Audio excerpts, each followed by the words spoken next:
Hello hello मेरे प्यारे प्यारे दोस्तों, आपका मेरे चैनल में स्वागत है। मेरे चैनल का नाम है रजनीकांत सिन्हा। ये यूट्यूब का चैनल है ना। मेरा वीडियो का थंबनेल है BIT टॉपर इन रुपीज़ 500। 500 रुपया खर्च करना है मेरे दोस्त, और ज़िंदगी का लाजवाब सुख जो है प्राप्त करो। और उसका नाम है IIT में टॉप करने का, है ना। तुम कहोगे कि पैसा कहाँ भेजना है, तो पैसा जो है यही यही अकाउंट नंबर है, इसी में ट्रांसफ़र करना है। रजनीकांत सिन्हा, ये बैंक का कोड है, IFSC कोड ये मेरा अकाउंट नंबर है ना। तो इसी में जो है 500 रुपया तुम जल्द से जल्द ट्रांसफ़र कर दो मेरे दोस्त, है ना। और ये लाजवाब पढ़ाई का आनंद उठा। 152 वीडियो जो है हमारे अपलोड हो चुके हैं, ये 153वां है ना। सबको लाइन से देखो। 01 के पहले पढ़ लो, उसके बाद 02 को पढ़ो, फिर 03 को पढ़ो, है ना। हम खाली देखने के लिए नहीं कर रहे हैं, पढ़ने के लिए कर रहे हैं, क्योंकि पढ़ाई का चीज़ है। कॉपी पर जो है उस प्रॉब्लम को खुद से लिखो और उसका सॉल्व करो बिना देखे हुए, है ना। तो इस तरह से उसको हम लोग कहते हैं रिप्रोड्यूस करना। तो इस तरह से सब सारे वीडियोस के मैटर को जो है अपने कॉपी पर सब जो है रिराइट करके डेराइव करो, और यही चीज़ है। और ये सब जो है हमने कितना दिन में किया है सो समझ लो। हमको लगता है करीब करीब 1 महीना, ज़्यादा से ज़्यादा 1 महीना हमको लगा है ना। 1 महीना 4 सप्ताह रख लो, तो 4 सप्ताह में हमने काम किया है। और इसमें होल मैथमेटिक्स जितना तरह का है सब कर दिए। फिजिक्स में जो मैथ यूज होता है वो सब भी कर दिए, इसलिए अब कहीं कुछ भी पढ़ने में तुमको दिक्कत नहीं होगी। तो वो लाजवाब लेक्चर्स हमारे नोट है ना, उसको अध्ययन करके जो है लोहा कर दो। अभी मेरा सीरीज चल रहा है P+M है कि नहीं।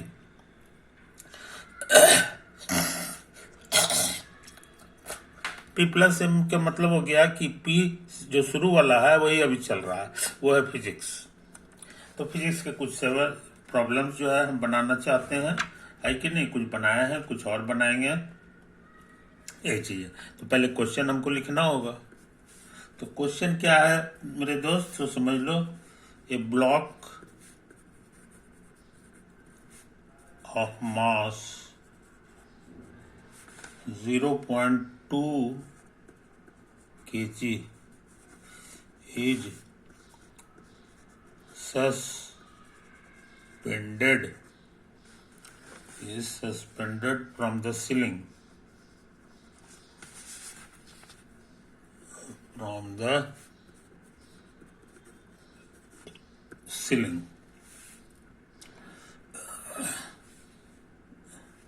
by a light string.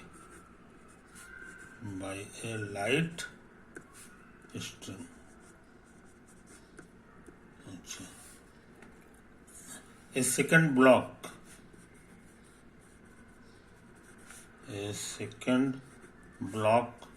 of mass 0.3 kg is suspended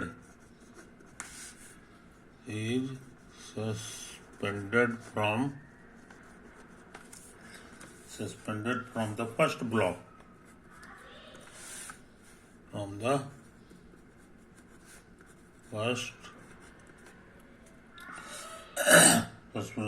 first block through another string,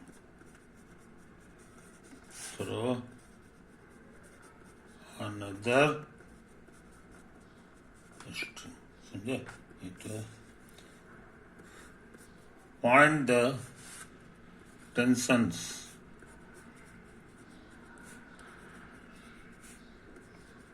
in the two strings.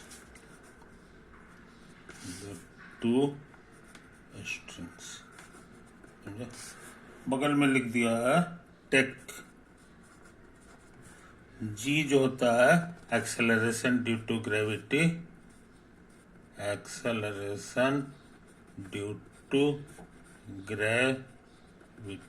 Generally 9.8 metre पर सेकंड स्क्वायर होता है, मगर कहता है ये डाटा मत रखो, कैलकुलेशन करने में दिक्कत होती है, तो कहता है कि नहीं ये मान के चलो, तो तुम्हारा कैलकुलेशन थोड़ा आसान हो जाएगा, है ना, जो इसी के आसपास है। तो हम लोग ताकत लगावे मेरे दोस्त। सीलिंग को हम लोग ऐसे ऐसे करके शो करते हैं, है ना। अच्छा, अब ब्लॉक है, तो ब्लॉक तुम्हारा एक ठो नहीं है, दो ठो है। एक ठो ब्लॉक ये है जिसका मास है 0.2 kg, और ये लटका हुआ है जिस धागा से, वो लाल रंग का मान लो, यही वो धागा है जिससे ये लटका हुआ है ना। ये तो है कहानी। और एक और ब्लॉक है जो दूसरे धागा से लटका हुआ है। इसका मास जो है थोड़ा बड़ा लग रहा है, मास 0.3 kg, समझे। ये तो है, ये लटका हुआ है, इसको शो करने के लिए ग्रेविटी नीचे की ओर लग रहा है, ये चीज। तो कह रहा है कि सेकेंड ब्लॉक ऑफ इतना is suspended from the first block, इसमें बांध के लटकाया गया। तो कहता है find the tension in the two string.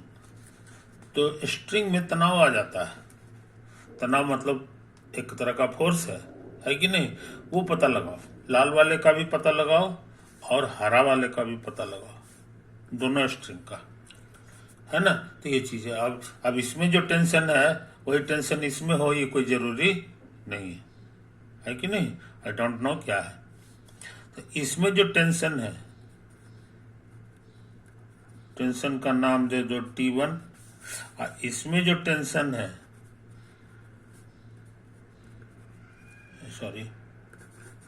इसमें जो टेंशन है हरा वाले में, उसका नाम दे दो T2। और दोनों तुमको पता लगाना, समझे। तो हम लोग फ्री बॉडी डायग्राम बना दें, free body diagram of 0.2 kg मास, समझे। एक तो है फ्री बॉडी डायग्राम में जो मास है उसका फोटो बुंदा से बनाते हैं, और इस पर जो फोर्स लग रहा है उसको इसी में शो करेंगे, समझे। तो एक तो धरती माता खींचेगी, कितना खींचेगी, तो जितना है मास, इसको जी से गुना करना होगा, जी माने 10 इतना न्यूटन से ये खींचेगी। थी कुल मिला के हमको लगता है 3 न्यूटन हो गया, समझे। और इस धागा में टेंशन है ना, तो टेंशन भी खींचेगा इसको, टेंशन भी इसको। इस टेंशन का नाम हम दे दिए हैं T2। और धागा हमारा जो है, याद रहे, लाइट स्ट्रिंग है, लाइट स्ट्रिंग है सब। लाइट स्ट्रिंग की विशेषता है कि इसके अलग अलग पॉइंट्स पर टेंशन अलग अलग नहीं होता, समझे कि नहीं। मोटा अगर धागा, मोटा रस्सा है तो उसके बारे में कोई ठिकाना नहीं कहाँ पर कितना टेंशन लगेगा। लेकिन जब लाइट स्ट्रिंग रहे तो हर जगह, हर पॉइंट पर, यहाँ पर जहाँ भी चाहो टेंशन का वैल्यू सेम रहता है। तो टेंशन हमारा T2 है, तो यहाँ पर भी टेंशन T2A रहेगा। तो ये ऐसा हो गया फोटो, कोई दिक्कत नहीं है। अच्छा, और ये बताओ ये मास का क्या हाल है, मास चल रहा है कि खसक रहा है कि रुका हुआ है। तो मास इज एट रेस्ट, खसक नहीं रहा है, समझे। फोर्स लगता है तो खसकता है, समझे कि नहीं। लेकिन यहाँ जाहिर है नहीं खसक रहा। इसका मतलब है कि टोटल फोर्स, नेट फोर्स 0 है। सो नेट फोर्स जो है वो 0 हो गया। आई बात समझ में। और नेट फोर्स कितना है लिख दो। मान लो ये हमारा 3 न्यूटन है, तो ये वाला इसमें जुटेगा नहीं, घटेगा, समझे, क्योंकि ये डायरेक्शन अपोजिट है, वेक्टर का काम कर रहे हैं हम। तो नेट फोर्स 0 हो जाता है। उसका कारण यही है कि ये रुका हुआ है। अच्छा, मिल गया। इसलिए T2 तुम्हारे लिए 3 न्यूटन हो गया। एक काम तो हो गया, एक काम हो गया है कि नहीं। अच्छा, अभी T1 नहीं निकला है, T1 नहीं निकला है, समझे कि नहीं, इस चीज को समझ लो। तो कहो कि फ्री बॉडी डायग्राम फिर बनाइए, तब फिर बना रहे हैं, इसका काम हो गया। अब अगले पेज में बनाएंगे, अगले पेज में बनाएंगे free body diagram of 0.2 kg mass, 0.2 kg body है ना इसका। तो फिर वही बुंदा से बॉडी का शो कर देंगे। अब इस पे देखो कितने कितने तरह का फोर्स लगा हुआ है। तो एक तो सटा हुआ है ये धागा से, तो वो धागा जो है खींचेगा, है कि नहीं, धागा का काम है नीचे खींचना। तो टेंशन इसमें T2 है, तो यही T2 यहाँ लग रहा है, समझे, कोई दिक्कत नहीं, इस बात को समझ लो। और ये धागा अपनी तरफ खींचेगा, तो इस धागे में कितना टेंशन है, तो T1। यहाँ देखो मजेदार चीज, T2 जो था वही धागा है, लेकिन ये इस पर जो है ऊपर की ओर लगा रहा है, लेकिन वही T2 जो है इस पर नीचे की ओर लगा रहा है कि नहीं, क्योंकि इससे सटा हुआ है, धागा का यही स्वभाव है, इस बात को समझ लो। तो यहाँ हमारा T2 जो है नीचे लग रहा है।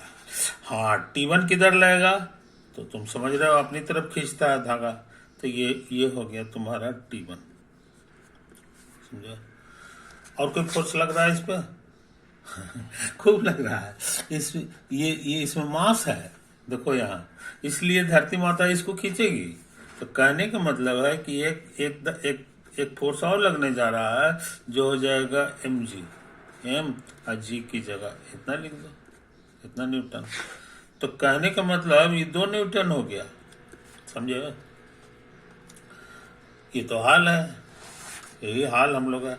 अच्छा, फिर इसके बारे में हमको बताओ कि ये रुका हुआ है कि चल रहा है, तो कहोगे नहीं, सब कुछ रुका हुआ है, एट रेस्ट है। तो एट रेस्ट है तो हम तुमको बताएं कि नेट फोर्स 0 हो जाता है, सारे फोर्स का जोड़ 0 होगा। तो सब फोर्स को जोड़ो, तो एक है तुम्हारा नीचे की ओर है 0.2 नहीं 2 न्यूटन और प्लस T2, समझे, ये इधर हो गया। और इसको घटाना जरूरी है, ये अपोजिट डायरेक्शन में, तो माइनस T, समझ में। तो इस तरह से हमको क्या मिला सो समझ लो, ये 2 है और T2 मेरा पहले से निकाला हुआ है, T2 है हमारा 3, तो ये 3 हो गया और माइनस T1, तो कुल मिला के 5 माइनस T1 हो गया, है ना। इधर है 0, इधर है 0, लगता है काम हो गया जी। इसीलिए T1 बराबर 5 न्यूटन, समझे। तो दिक्कत सवाल बन गया, सवाल बन गया। इसमें 5 न्यूटन का लगने जा रहा है, इसमें तुमको लगने जा रहा है सिर्फ 3 न्यूटन का, यही हम लोग सीखे। इसी बहाने अंदाज सीख लो ये कमजोर धागा जो है नीचे लटकाया करो, समझे, और ऊपर मजबूत धागा, क्योंकि इसमें टेंशन इसको बर्दाश्त करना है 5 न्यूटन तक का, इसलिए मोटा धागा ऊपर लगाओगे तब ठीक रहेगा, समझे। अब कमजोर धागा जो है वो नीचे से नीचे लटकाना चाहिए, 3 न्यूटन हो गया। बहुत से लोग 3 न्यूटन तो तुरंत निकाल लेते हैं, जिसे निकल गया। और ये वाला जो है ना, टेंशन निकालने के लिए बहुत से लोग ऐसे कहता है कि सुनो, हम ये दोनों मास को जो है एक चीज मान लेंगे। क्या मान लेंगे, एक चीज, एक सिस्टम मान लेंगे, 1 सिस्टम। तब इसका मास जो है सिस्टम का हो जाएगा इतना प्लस इतना, तो 0.5 kg हो जाएगा इसका वजन। और टेंशन है T1, तो इसको फिर वैसे ही 10 से गुना कर दो, वही T1 हो जाएगा। तो इस तरह से जो है 5 न्यूटन आंसर आ रहा है, वही पुराना आंसर भी हमारा 5 न्यूटन आया है ना। तो इसको बनाने का एक ट्रिक ये भी है पूरे को एक सिस्टम मान के आप भी काम कर ले सकते हैं। और नहीं तो खुदरा खुदरी बॉडी का बनाना है तो ऐसे बना लो, है ना। खुशी की बात है दोनों आंसर सेम आता है। तो हमको उम्मीद है मेरे दोस्त एक खतरनाक सवाल जो है तुम अच्छी तरह से समझ रहे होगे, है कि नहीं। ओके, अब सोचते हैं एक क्वेश्चन और नोट कर ले।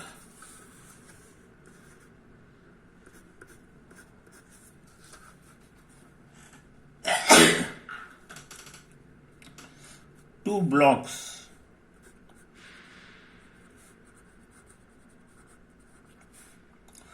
of equal masses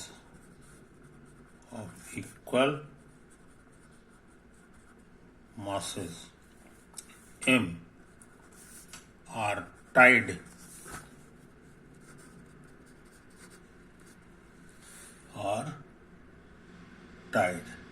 to each other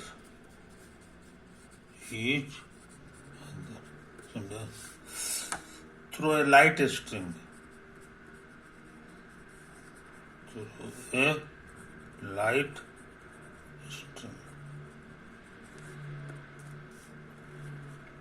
And placed on a smooth horizontal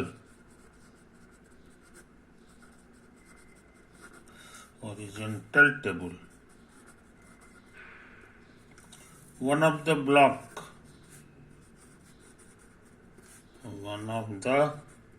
blocks is pulled along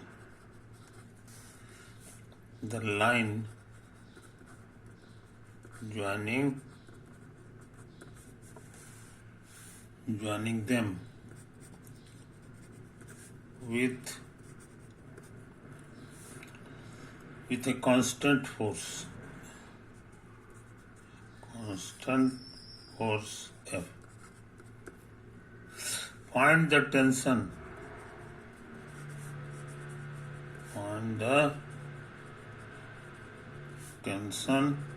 in the string. समझे? Joining the blocks.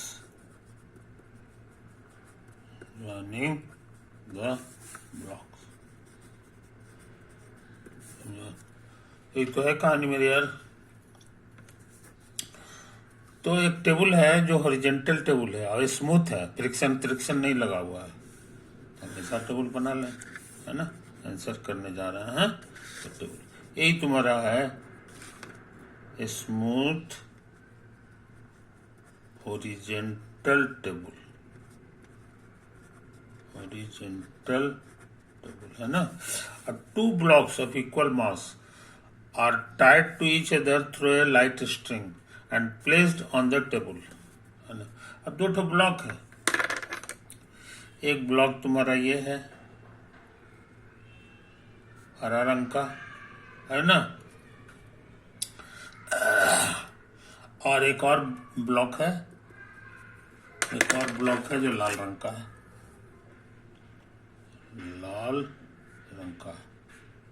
और दोनों जो है एम मास का, समझे। ये तो है दोनों का मास इक्वल है, लेकिन ये दोनों अलग अलग नहीं है। They are tied to each other through a light string. एक स्ट्रिंग है, वो ब्लू रंग का स्ट्रिंग ले लो, यही वो स्ट्रिंग है जिससे ये जुड़ा हुआ है। ये तुमको हम नक्शा बना दिए हैं लाइट स्ट्रिंग का। लाइट स्ट्रिंग, लाइट माने हल्का, इसका अपना वजन पे ध्यान नहीं देना। इसमें भी बंधा हुआ है, इसमें भी बंधा हुआ है, समझे, कोई दिक्कत नहीं। One of the block is pulled along the line joining with a constant force. इसी में से एक ब्लॉक को खींचा जाता है। मान लो इसी ब्लॉक को तुम खींच रहे, पुल माने खींचना, पुश माने ढकेलना, है ना। तो आदमी इधर है ना, वो पुल कर रहा है, तो हमको लग रहा है इधर से फोर्स लग रहा है जी। ये फोर्स तुम्हारा एफ है और ये कांस्टेंट है, ये चलेगा तो ये फोर्स बदलेगा नहीं, थ्रू आउट जर्नी में जो है इतना ही फोर्स लगता है। अब क्या करें? तो कहता है इसमें टेंशन आ जाएगा धागा में, वही पता लगाओ। समझे कि नहीं? तो यही कहानी है। अब इसमें मास है, बढ़िया समझो, इसमें मास है जनाब, तो नतीजा क्या है कि इसको धरती भी खींचेगी और धागा भी खींचेगा, और जमीन से रगड़ा के फोर्स नहीं लगेगा, कारण कि हमारा जमीन जो है स्मूथ है। तो देखो यहाँ लिखा हुआ है, हाँ, ये स्मूथ है, इसलिए उसकी चिंता नहीं करनी। मगर दो ठो फोर्स तो लगेगा, एगो ग्रेविटी का लगेगा, एगो ही लगेगा। मगर हमको जो हिसाब किताब करना है वो सिर्फ हॉरिजॉन्टल का करना है, हॉरिजॉन्टल का, समझे कि नहीं? वर्टिकल का नहीं करना है। तो वो तो वर्टिकली लगता है, इधर की ओर लगता है ग्रेविटी, तो इसका कोई असर हॉरिजॉन्टल नहीं होगा। बढ़िया से समझ लो। अक्सर जो है इसमें गलती करते हैं लोग, टेढ़ा फोर्स है ना, ऐसे फोर्स है ना, तो इसका असर दोनों तरफ होगा, इधर भी होगा, हॉरिजॉन्टल भी होगा, ये होगा, ये टुकड़ा जो है तुम्हारा इधर आ जाएगा, ये टुकड़ा। कहने का माने ये जो है ना ऐसा हो जाता है, दोनों साइड में थोड़ा थोड़ा फोर्स लगता है। जब टेढ़ा रहेगा तब, टेढ़ा रहेगा तब हॉरिजॉन्टल भी लगेगा, वर्टिकल भी लगेगा। मगर यहाँ तो टेढ़ा है नहीं, तो वर्टिकल है सीधे, इसीलिए इसका कोई असर जो है इस पूरे पढ़ाई में नहीं लगने वाला है, क्योंकि हमको काम करना है इस लाइन में। इस बात को समझ लो। तो हमको उम्मीद है तुम इन बारीकियों को समझ रहे हो। अब जैसे टेबल है, तो टेबल भी धक्का मारेगा इसको, है कि नहीं? तो वो भी मारेगा वर्टिकल डायरेक्शन में, इस डायरेक्शन में उसका कोई असर नहीं है। इसलिए इसका हिसाब किताब करने में जो है उसको ध्यान देने की जरूरत नहीं, न इसका है न इसका है, न टेबल का नॉर्मल फोर्स का कोई असर है, न ग्रेविटी का असर है, सिर्फ टेंशन का असर है। तो धागा में टेंशन कुछ होगा, तो उस टेंशन का नाम दे दो टेंशन। टेंशन को हम लोग टी कह दें, समझे कि नहीं? ये तो टी का अपना कोई डायरेक्शन नहीं होता, जहां पे लगेगा ये लगेगा, तो बिना बताए हुए समझ लो कि धागा इधर खींचेगा इसको। वही इस पे अगर पूछेंगे तो कहोगे धागा इधर खींच रहा है, समझे कि नहीं? यही चीज है। अब मेरे पास दो ठो बॉडी है, दोनों का फ्री बॉडी डायग्राम बनाएंगे। तो अभी हम इसका बनाने जा रहे हैं, free body diagram of green mass. Green mass, तुम कहोगे तुम्हारा इम्तिहान हॉल में ग्रीन मास कहाँ से आएगा? तो खैर तुम वो सब चिंता तुम समझो, हमको तो फायदा है, हमारे पास कलम है, हम ग्रीन कलर का भी बना लेते हैं। तो हम ये बोल सकते हैं। तो ग्रीन कलर का जो फोर्स है, इसमें लगने वाला जो फोर्स है वो एक किट है, हॉरिजॉन्टली बात कर रहे हैं हम। ये लिखेंगे नहीं हमेशा, खाली हॉरिजॉन्टली, बाकी फोर्स पे कोई ध्यान नहीं। हॉरिजॉन्टल फोर्सेस, समझे? यही चीज। तो हॉरिजॉन्टल फोर्स एक एक है, और वो है धागा के कारण जो टेंशन है, और टेंशन इस पे किधर लगता है तो हम बोल ही चुके हैं, इधर इधर लगाओगे। तो यही हो गया तुम्हारा टेंशन टी। बात समझे? अच्छा, तो इसका एक्सेलरेशन हम जान गए। एक्सेलरेशन न्यूटन लॉ कहता है इधर ही एक्सेलरेशन लगेगा, कितना लगेगा? तो net force by mass, net force by mass. Net force की जगह सिर्फ टी लिखेंगे, और मास की जगह हम लिख देंगे। आई बात समझ में? तो हम इसका एक्सेलरेशन जान गए। उसी तरह काम दोबारा करो, उसी तरह काम दोबारा करो। अब हम दूसरे पेज में काम करते हैं।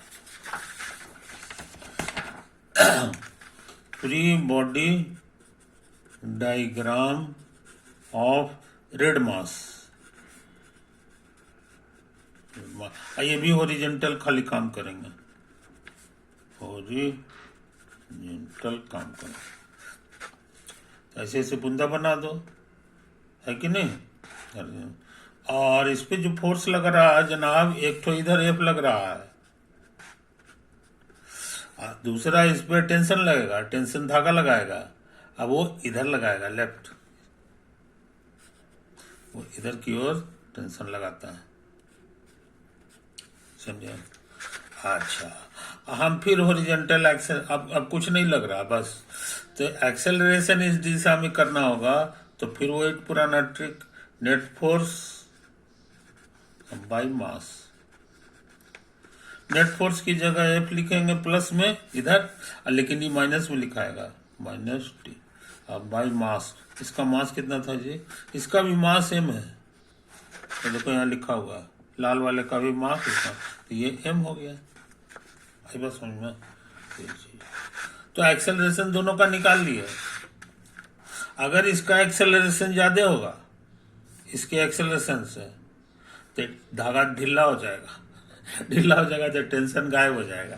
तो वैसा नहीं है, वैसा नहीं है कि नहीं। हाँ, कहोगे कि नहीं इसका कम है और इसका एक्सेलरेशन ज्यादा है, तो ज्यादा तेजी से भागेगा तो धागा हमारा टूट जाएगा।